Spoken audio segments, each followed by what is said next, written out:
नमस्कार, मी पंजाब डक. आज आहे 15 मे 2026. आम्ही जात आहे वैजापूरकडं आणि वैजापूरकडे जात असताना महाराष्ट्रातल्या शेतकऱ्याला अंदाज देणार आहे.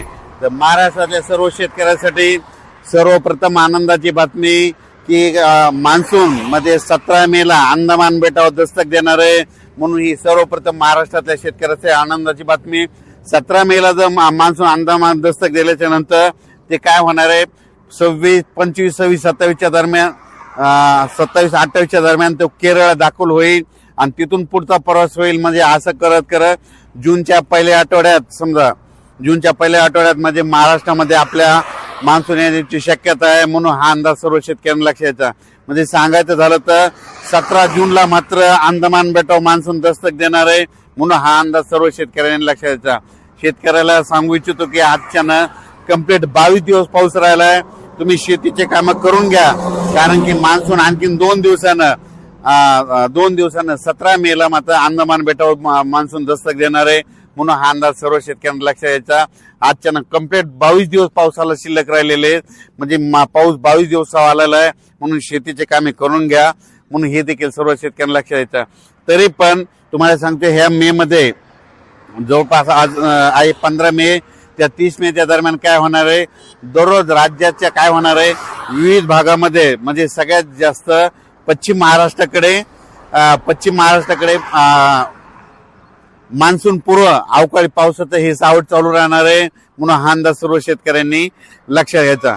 म्हणजे सांगायचं झालं तर म्हणजे हे पश्चिम महाराष्ट्राकडे म्हणजे सातारा जिल्हा, सांगली जिल्हा, सोलापूर जिल्हा, कोल्हापूर जिल्हा, पुणे जिल्हा आणि घाटमाता ह्या परिसरामध्ये चांगलं म्हणजे आज 20 मेच्या नंतर दररोज पावसाला म्हणजे मान्सून पूर्व पावसाला सुरुवात होणार आहे, अवकाळी पावसाला सुरुवात होणार आहे. म्हणून हा अंदाज लक्षात. हा पाऊस राज्यभर सगळीकडे पडणार नाही, मात्र पश्चिम महाराष्ट्राकडे मध्ये काही जिल्ह्यामध्ये जरा जास्त पडणार आहे. म्हणून हा अंदाज लक्षात. संपूर्ण महाराष्ट्रात मात्र हे अवकाळी सध्या नसणार आहे. फक्त 21 पासून काय होणार आहे, त्या पावसामध्ये थोडी वाढ होत जाणार आहे. आणि ते जास्त पाऊस फक्त सातारा, सांगली, सोलापूर, कोल्हापूर, पुणे, घाटमाता परिसरानं मुंबई ह्या कोकणपट्टी घाटमाता ह्या परिसरात मान्सून पूर्व अवकाळी पाऊस बरसणार आहे. म्हणून हा अंदाज सर्व शेतकऱ्यांना लक्षात घ्यायचा.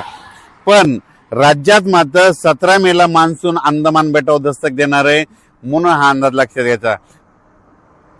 20 मेच्या नंतर ते 30 मेच्या दरम्यान राज्यामध्ये काय होईल, काही भागामध्ये मान्सून पूर्व पाऊस सुरू होईल. हे पाऊस सर्वदूर पडणार नाही, पण त्याच्यामध्ये विजेचं प्रमाण जास्त असल्यामुळं, वाऱ्याचं प्रमाण जास्त असल्यामुळं शेतकऱ्यांनी स्वतःची काळजी घ्या, आपल्या पाळीव प्राण्याची घ्या. कारण की 20 मेच्या नंतर बऱ्याच ठिकाणी अवकाळी पावसाला म्हणजे सर्वदूर राज्यभर पडणार नाही. फक्त काय होणार आहे, ते पश्चिम महाराष्ट्राकडे जास्त मान्सून पूर्व अवकाळी पाऊस सुरुवात होणार आहे. म्हणून हा अंदाज शेतकऱ्यांना लक्षात द्यायचा. त्यामध्ये वाऱ्याचं प्रमाण जास्त आहे.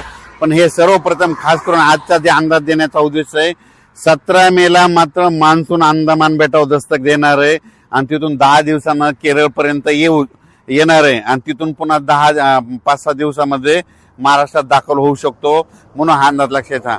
त्याची अपडेट आपण दररोजचे दररोज देणार आहे. पण सर्वप्रथम महाराष्ट्रातल्या शेतकऱ्यांसाठी आनंदाची बातमी, 17 मे ला मान्सून अंदमान बेटावर दस्तक देणार आहे. म्हणून हा अंदाज सर्व शेतकऱ्यांनी लक्षात घ्यायचा.